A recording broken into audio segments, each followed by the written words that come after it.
Kia ora tātou katoa. The first story we have in the Bible of resurrectional transformation is from Galatians chapter 1, where Paul simply says, God was pleased to reveal God's Son to me.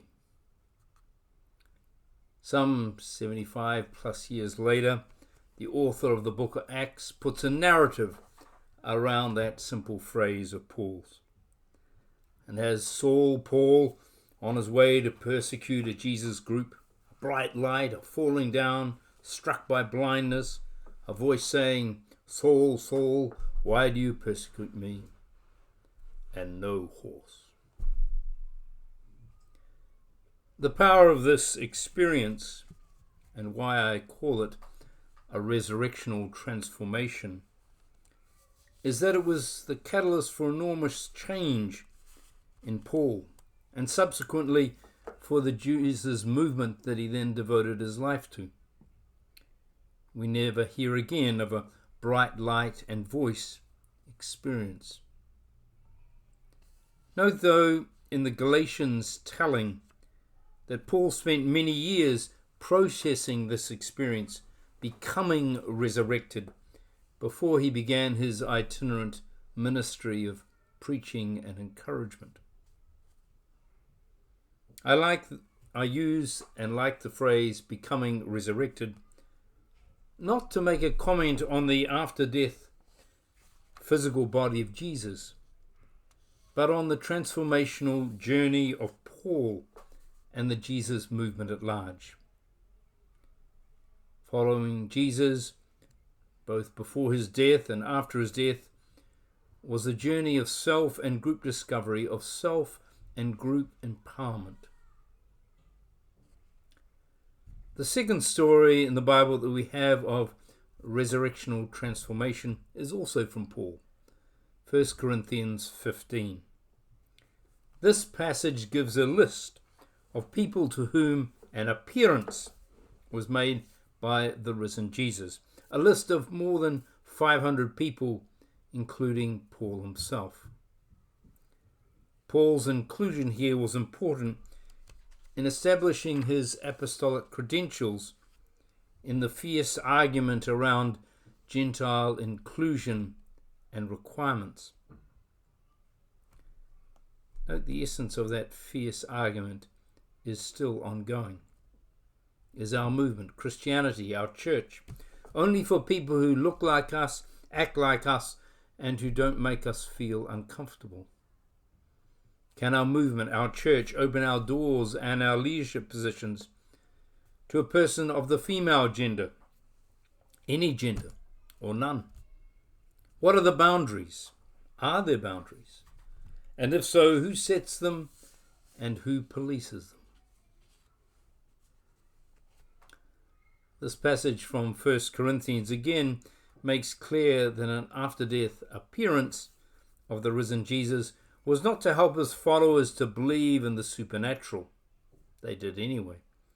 Or to have as modern day scholars muse on this nature of this apparition or appearance. But the purpose was to give an apostolic mandate to empower and encourage the movement at large. Interestingly, all 500 plus were, in Paul's reasoning, apostles, including women. Whereas in the Roman Catholic and Orthodox tradition, the argument goes that the 12, all men, were the only apostles, and therefore no woman shall be ordained priest, bishop, or pope, patriarch. With that logic, you could say that everyone wishing to be ordained needed to be a Galilean Jew too.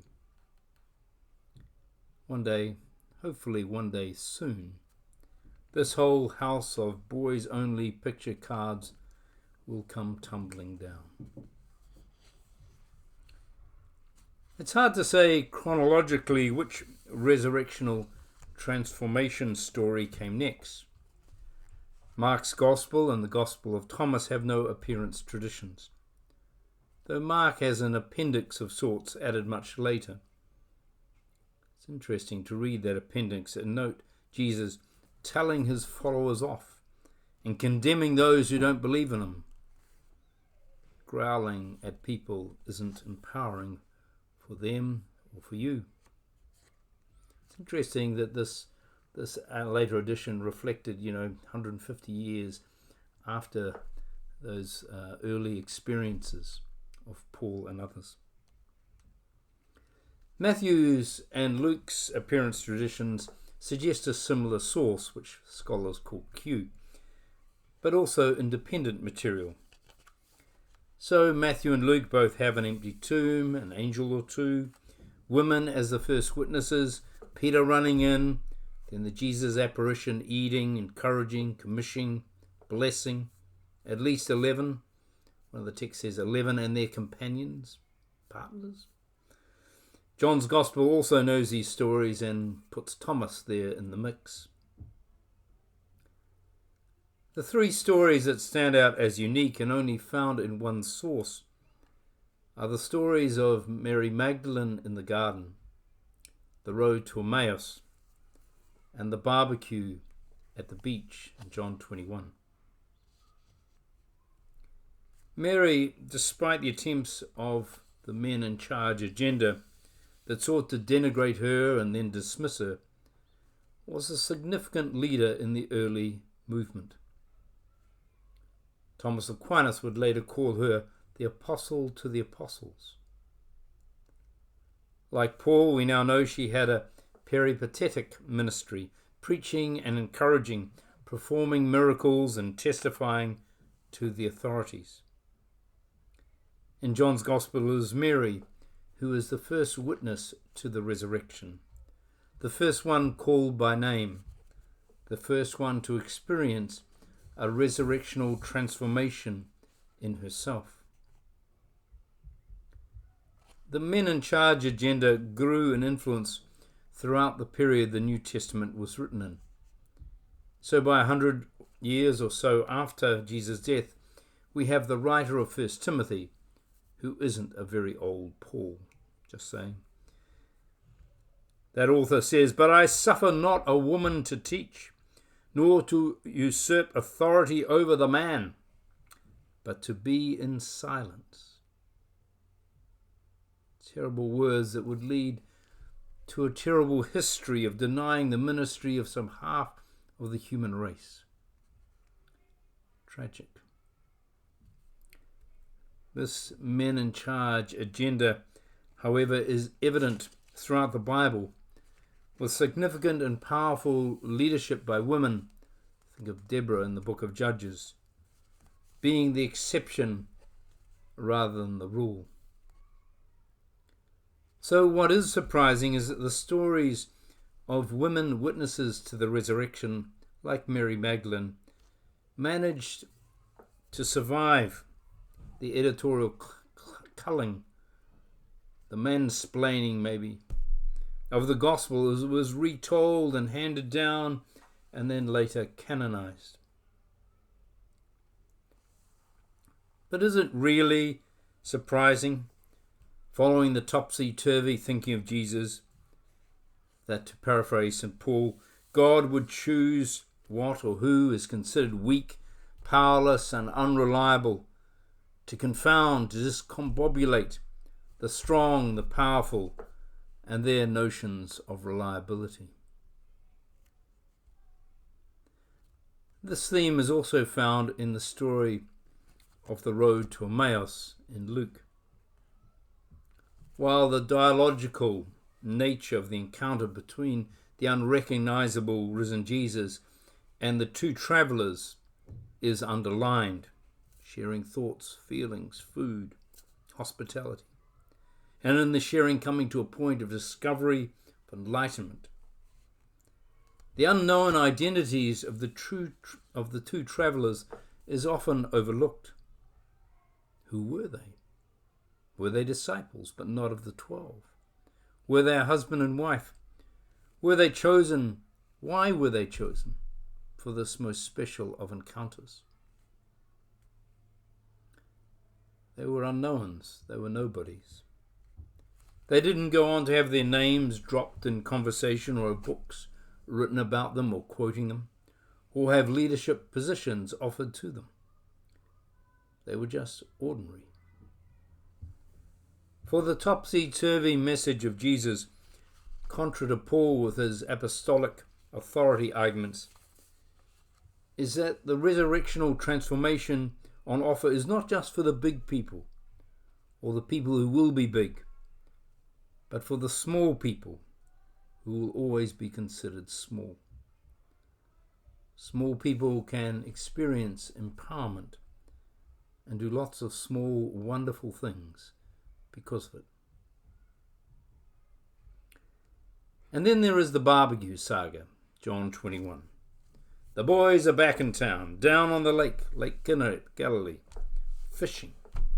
As you do when life has gone sour. You even take some advice from a stranger on the shore, as you do when your luck's not in. But then luck comes in and they are pulling and heaving and then thinking, hey, don't we know that stranger? And back on the shore there's a fire and fish and bread cooking. And Jesus is tending it and telling them to come and have breakfast. He's the one with the apron on and the barbie forks. Food first, then korero.